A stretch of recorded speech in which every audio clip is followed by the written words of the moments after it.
In this video, I'll show you how to draw a heart-shaped rose using Clip Studio Paint or just about any digital art software. That's coming up next.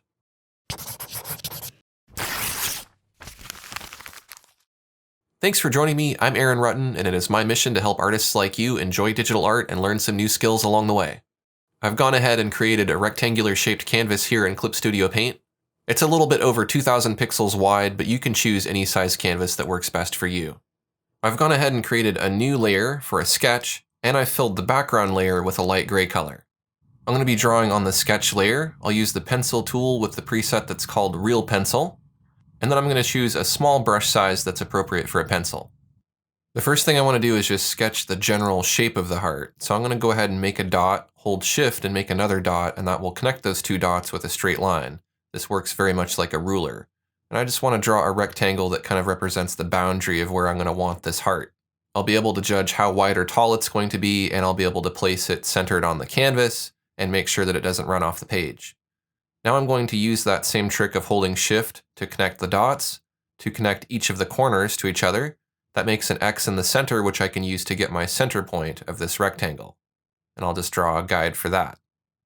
Now, of course, you could just draw symmetrically if you wanted to using symmetry drawing mode, but we want this to be symmetrical but also asymmetrical, so that's why we're doing it this way. I'm going to go ahead and just sketch my heart shape now. I'm going to start down at that center point where the heart comes to a point, and I'll just bring it up and curve it around into a half of a heart shape. And I'll just draw that same half on the other side. And again, it doesn't have to be absolutely perfectly symmetrical, just do what feels right. Once you're finished with the guides, you can go ahead and just erase those lines using the eraser tool. I can use the right bracket key on my keyboard to make my brush just a little bit bigger so I can erase more line. And feel free to erase and redraw this as much as you need until you're happy with the general shape of your heart. It may also be useful to keep that symmetry line if you're having trouble judging where the bottom point of your heart should be in relation to the top curve. It can also help you better judge the center point of your heart. I'm going to go ahead and just put a little dot there in the center. That's going to be the center of the rose, where all the petals are going to emanate from.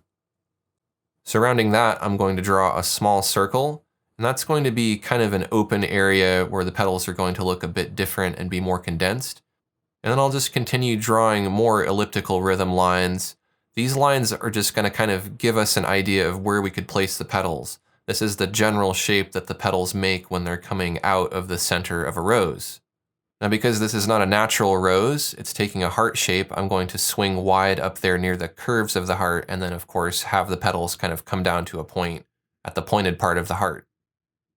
Next, I'll go ahead and just reduce the opacity of that sketch layer, and then I'll create a new layer above that layer, and this will be a secondary sketch that we can use to get a little bit more detailed. And now I can use these guidelines to start sketching the petals. I do want to try to follow the outer silhouette of the heart pretty closely. I'm not trying to trace right over the line that I drew previously. I'm trying to just use that line to show me the general shape of a heart, and then I'll improvise upon that and draw some petal shapes. So this would be one big petal, and you'll see that I ended it where the next petal overlaps it, moving toward the center of the rose. The inner petals can stray away from the guides a bit more than the outer petals. Just use the guides to get an idea of the general flow and shape of the petals. And don't be afraid to overlap the petals a bit, because that's going to look more natural. You can use the eraser as needed just to clean up overlapping areas and make them look the way you want. Now, so you're not guessing as to what you're trying to do here, you really do have to have an idea of what a rose looks like. So get some reference photos of real roses so that you understand the kind of look that you're going for here. It'll make a lot more sense, and you can use these guides just as a general idea of where to place those petals, but you'll be getting your inspiration for the petal shapes directly from the reference image. Now you will have to improvise a bit on some of these shapes because these lower petals at the pointed part of the heart are very unnatural. A rose doesn't look like that in real life, so you'll have to kind of augment the petals to come down to a point. Now at some point you might find that that underlying sketch layer is a bit too noticeable. In that case, you can reduce the opacity further until it's a very faint sketch, and then it won't be so distracting and you'll be able to see the lines that you're drawing now versus the lines that you drew previously. I'll just continue overlapping the petals in kind of a spiral pattern, moving clockwise or counterclockwise around the center in toward the center. And then at this point, it may be a lot easier to see what you're doing if you begin filling in some of the shadow areas that are going to be absolute black, and that'll give you a better sense of the form that you're creating here. So this area between the two petals is going to be very, very dark. It's going to be black or almost black, so I can safely just fill that in, and that'll give me an idea of the separation of the different petal shapes. While the outer petals fan out and are fairly flat shapes, the inner petals are more dynamic. The inner petals curve, so many of the petals will have several overlapping layers. Next, I'm going to estimate the large dark shadow areas. This is kind of the outer edge of that shadow that's being cast by the petal. And again, you can use your reference photo just to get some inspiration for these different kinds of shadows and shapes. I'm making sure to draw unique shapes for the petals to make it look more natural. This boomerang shape, for example, was inspired by a reference photo of a rose. And this is part of the petal kind of folding over, which creates an overlapping edge. And while you're working, don't be afraid to change your sketch. You need to do what feels right to you. Now, I've been concentrating mostly on these very dark areas, but now I'm going to start building out into some lighter values. These will still be pretty dark areas, but they're not going to be as dark as the darkest areas. So I'm going to use lighter pressure as I'm drawing so that I don't get such a thick mark. And I'll just get lighter and lighter and more sparse with my lines, just to give me a visual indicator of how that shadow is going to fade out. I'll continue moving in toward the center of the flower. These center petal shapes are smaller, thinner, and more closely packed together. I'm just continuing that general spiral pattern down into the center of the rose. Now the center of the rose is going to get the least light, so that's going to be a nice dark area. I'll just sketch in a random shape here, something that's not a circle or anything that looks too basic. And I'll just fill in the remaining black areas, and I'll imply some essential shading on some of the petals. The shading is just sort of a guide that shows me that one petal overlaps another. So I think we have a pretty decent sketch that we can use to start creating this illustration. Now I want to add in some more shading, but I want to add more levels of shading. I want different gray values, I want light, I want dark, I want everything in between so that this has a lot of contrast. I don't need that initial sketch, so I'll just delete that. And then I'm going to create a new layer beneath the sketch, and I'm going to call that mid-fill. This will just be a mid-gray that I'm going to fill the shape with. I'm going to choose the magic wand selection tool, and I want to make sure that my sketch layer is selected. I'll click outside of my sketch layer, and that will put a selection around my heart shape. Now there's a little menu that pops up down near the bottom of the selection. We can use the invert selection shortcut on that to turn the selection inside out. I'll go back to the mid-fill layer. I'm going to select kind of a lighter medium gray color, and then I will go to Edit, Fill. I think that's too dark, so I'm going to make that a bit lighter and fill it again. When I'm done with that selection, I'm going to deselect it from this menu down here at the bottom. So basically that's just filled in my sketch with a nice flat color, and we can build upon it with lighter and darker values. I'm going to start by creating a new layer, and this will be for black. This will be the darkest areas. I'll select black or the darkest value that I'm going to use in this illustration. And then I'll just use the real pencil to go ahead and fill in here. Now we already know where these darkest areas are because we defined them in our sketch, so just use that as a guide. Next, I'll create a new layer for dark gray. This will be a little bit lighter than the black that we just used, and I'll be fading it out away from that black. Now there are some dark areas that we indicated in our sketch that are not going to be absolute black, but they'll just be a very dark gray, so I'll go ahead and fill in those areas as well. What can be helpful is if you convert your reference image of a real rose to black and white, or start with a black and white image of a rose, and that will give you an idea of the types of values that you're trying to accomplish. And basically, I'm just going to repeat that process. I'm going to select a gray that's a little bit darker than my base gray that I'm using to fill in my flower. I'll create a new layer for that. I'll just name that layer medium gray. And I'll just fill in the different regions that are going to be that medium gray. Just like I did with that dark shadow, I can draw some outlines of the shadows here and then just fill them in. Now, unless you want a very specific pencil look to your drawing, you can increase your brush size just to be able to fill in larger areas more quickly, like I'm doing here. It no longer looks like pencil, now it starts to look like maybe I'm adding pastel or crayon over it. It all depends on the kind of look that you want. Ultimately, this is going to look like a painting, but you have lots of options for how your rose can look. But the overall goal here is to use these lighter and darker values to add form to the petals and show how they overlap each other.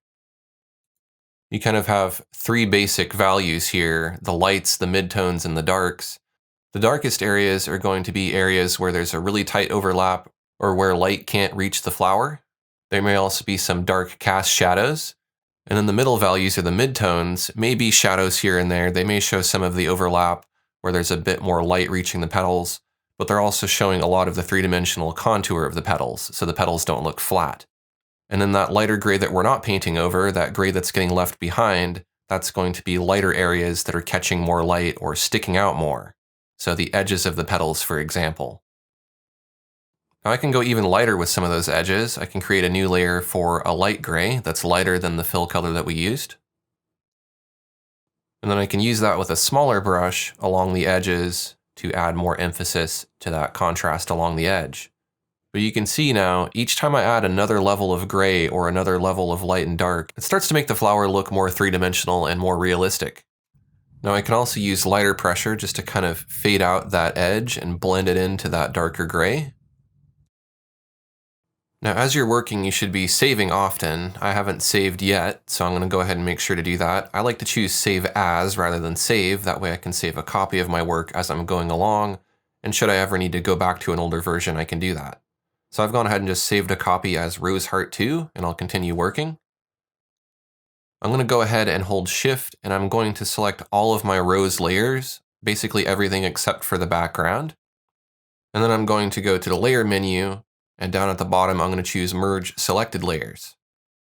That fused all of those separate value layers into a single layer. Now it'll be a little bit easier to work with. I'll go ahead and just name this new layer Rose. And then I'll create a new layer above it, and I will set it to a multiply blend mode. That's going to blend darker with what's underneath.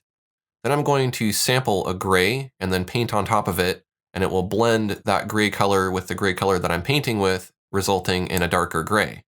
This is a quick way to get some intermediate gray values, and you'll also have control over this layer so you can change the opacity of it if it's a little bit too dark. The reason why I'm using these layers is because it just takes some of the stress out of working. You know that if you mess up that particular layer, it doesn't matter because you're not ruining the layers underneath. I'll go ahead and just name that layer Dark so that I know what it is. Then I'm going to create a new layer above that, and I'm going to use that for lighter areas. I'll just call that layer Light. I'm going to sample my lightest gray color here, and I'm just going to fix that edge of the petal because I don't like the shape of it. Might clean up the mid-tone shadow a little bit as well. And then basically I'm just going to alternate between these two layers. On the dark layer, anywhere where I want the pencil to blend darker with what's underneath, I'll paint on the dark layer to add some intermediate shadows and values.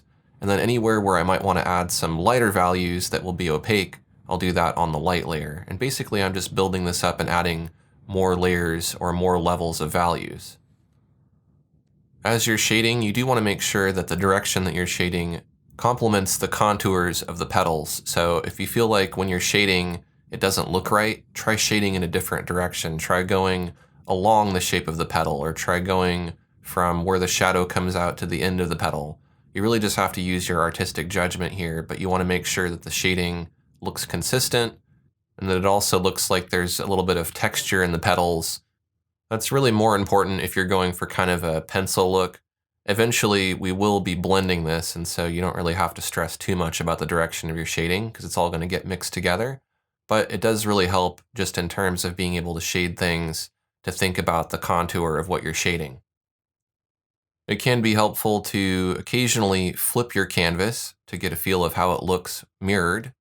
To do that, you can go to Edit and then down to Rotate Invert Canvas and Flip Horizontal. That'll flip your entire canvas.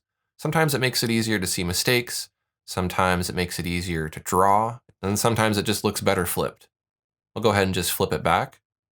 And then I'll continue building up the light and the dark values as I was doing before. Now you may notice over on the right there's a little palette called the Navigator, and it's showing me a smaller version of my drawing. It can be helpful to take a peek at that now and then while you're drawing to get an idea of how your artwork looks small. Sometimes that gives you a better idea of how it looks as a whole. If you don't have a navigator palette, you can just periodically zoom out and view your artwork small and work on it small occasionally when you need to. I'll be doing that a little bit later in this lesson. We'll go back to that dark layer and I'll add in a little bit more dark value here and there. I've made quite a bit of progress here, so I'm going to go ahead and save a copy again. And I'm also saving because I'm going to be merging my layers, so anytime when you're going to do anything really destructive like merge your layers or make a big change, it's always good to save a copy before you do that. So I'll go ahead and just select those layers with Shift, go to Layer, Merge Selected Layers, and I'll name that layer Rose. Now I mentioned earlier that I was going to zoom out and work small. Now is a good time to do that, so I'll just zoom out just a bit with this little slider down in the bottom left. And when you're looking at it small, it's much easier to see how all of the values are working together. You can see that some areas don't have enough contrast and need more shadow, or maybe they need more light to stand out, and it's much easier to see this stuff when you're not looking at it so close. Another reason to zoom out is that sometimes you might be drawing an object much larger than it would normally be viewed in real life, and this is a rose, so roses are usually small. You're not looking at them really closely as you would when you're zoomed in really far. Now, depending on the kind of cursor that you're using, it may be difficult to see what you're drawing when you're zoomed out and you're using a very small brush. So if you want to change that, you can always go to your preferences and look under brush cursor and set it to something that's a little less distracting. You have lots of options here that you can choose from. And if you're not using Clip Studio Paint, you probably still will have some options for your brush cursor. So choose something that's really small and doesn't stand out too much. Here under Additional Display, when brush size cursor is small, I'm going to set that to none, and now I'll be able to very easily see just a tiny little dot that will represent my brush without the crosshair and all that other stuff around it that's just distracting. And it's really just going to be more of the same, adding lighter and darker contrast to separate the petals and add form to them. If you're using a reference photo, then you're still just trying to match the values in your painting to the values in your reference image. Now I'm going to choose a value that's a bit lighter and almost white, and I want to treat this just like I treated the black. I want to use it a little bit sparingly, and I don't want to do too much white because this white is going to be the most highlighted areas on the flower. Now if you want to add a little bit more character to your petals, you can have some of them kind of fold over like this. And then at this point, I'm really just kind of finishing up the bulk of the shading detail and fixing any minor mistakes or making any kind of corrections that I want to make. But I really just want the bulk of the shading to be done at this point so that I can work on blending and coloring. Now I've gone ahead and zoomed back in, and right now I have kind of a messy, sketchy pencil look, and that's fine, but I think I'd rather have it be a little bit smoother and look more like a painting. So I'm going to go to File, Save As, and I'm going to save a copy. And then I'm going to be doing a little bit of blending. I'm going to select the Blender tool, and the preset that I'm going to choose is called Running Color on Fiber, but you could experiment with Soothing Watercolor and any of the other blenders to see which you prefer. And basically, I'm just smoothing out these values to mix them together. That gives me a nice smooth transition. You can see how it looks here with Soothing Watercolor. It's pretty similar, but I think I like Running Color on Fiber better, so I'm going to stick with that. And I only want to blend the transitions and values, so where it goes from dark to light or light to dark. I don't want to blend any of those sharp edges of the petals because that will ruin them. So just stay in these big broad areas of value. Once the bulk of the blending is done, I can begin to clean this up and add some smaller details. I'm going to select the eraser tool and the hard eraser preset, and I'll just erase some of these pencil marks along the edges because now it's not so much a pencil drawing as it is something that looks like a painting. But I do want it to kind of look like a mix of both just so it looks kind of raw and organic. I've done a lot of the big work in this painting, so now most of what I'm going to be doing is going to be kind of smaller stuff. I'm going to be alternating between blending and drawing with the pencil to add more value. I can quickly get to the blender by hitting J on my keyboard, that's the shortcut for the blender, and if I hit the P key twice on my keyboard, I will go back to that pencil that I was using. But that makes it really quick and easy for me to jump back and forth between the two tools. So now I'm going to select Absolute White, and I'm going to use this very, very sparingly, just right along some of the edges. These are going to be the absolute brightest areas in the painting, and so there don't need to be too many of them. And then now I'm just going to continue blending and adding more value just to continue building this up. Each time I add a little bit of pencil, I might blend it a little bit because I want to maintain that soft painterly look and I don't want it to look too much like pencil. But I do leave a little bit of pencil here and there because that kind of implies a little bit of texture on the petals. You'll just have to use your own judgment to decide what looks best to you. Next, I'm going to color this, and this is really optional. You could have a black and white rose if you want to. You could choose a different color other than red. It's really up to you. I'm just giving you options here. Coloring it's actually pretty easy. All we need to do is right-click on the rose layer, go to Selection from Layer, and choose Create Selection. This makes a selection around that rose shape that we already defined. Now we'll create a new layer above the rose, and we'll set the blend mode to multiply. And we can select a red color like this. Something that's pretty bright and saturated will work well. And then I'm going to go to Edit, Fill. And there we go, we've colorized our rose. Now I'm going to deselect that selection, and that does a pretty good job, but we need to do a little bit more so it looks just a bit more realistic and natural, because the color's kind of flat at this point. Before we do that, it may be good to figure out what background color you're going to be using. I could use this gray background, and that's probably what I'll keep in the end, but I do want to show you how easy it is to add in a different colored background since the rose is separate. So on that gray background layer, I'm going to select a different color now. Let's say maybe a green color like this. I'll need to unlock that gray background layer because I locked it so I didn't accidentally paint on it. And then I'll go to Edit, Fill. Now I have a nice green background.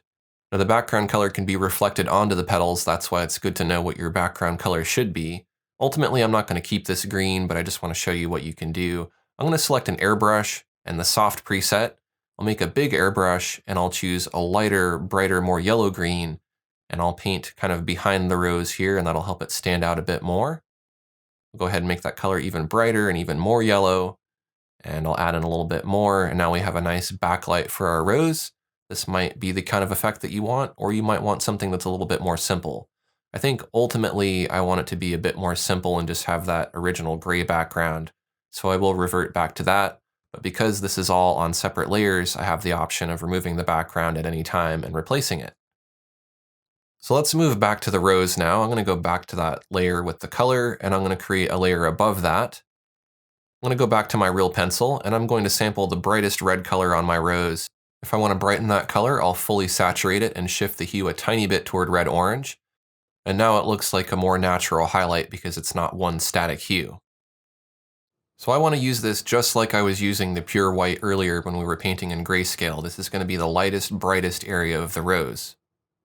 And if you want to fade some of that brightness into the petals, you can do that using very light pressure.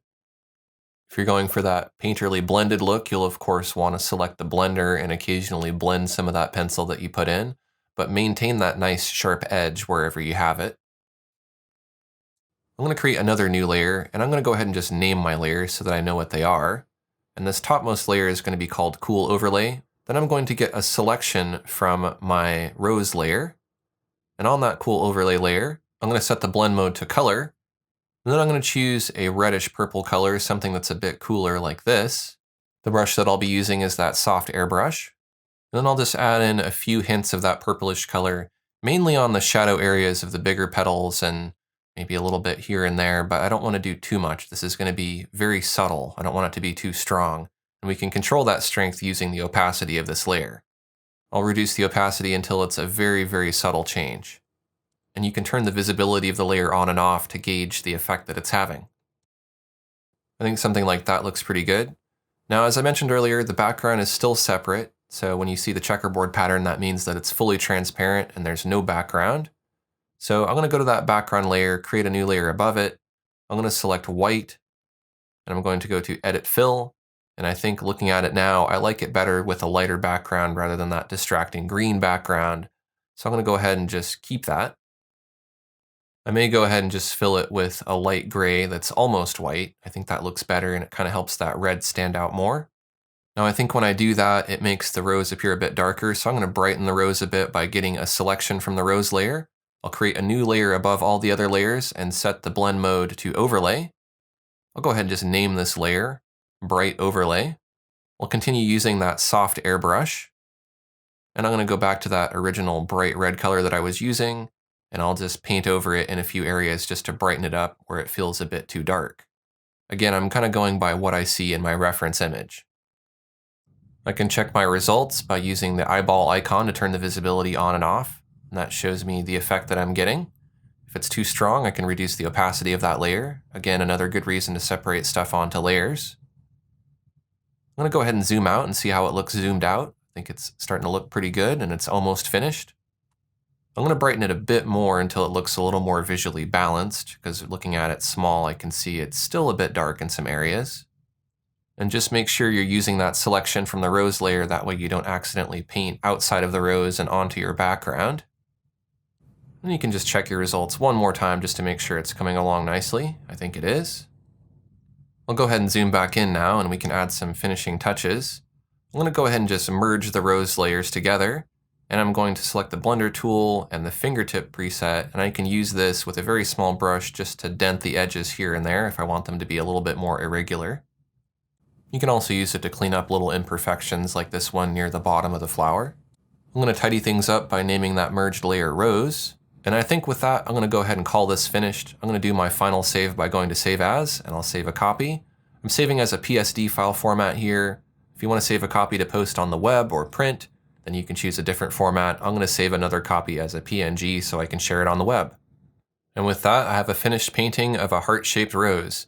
If you enjoyed this lesson, take a quick second to click the like button. And if you're new to my channel, make sure to subscribe. I have a lot more digital art tutorials like this. Thanks for watching, and I'll see you next time.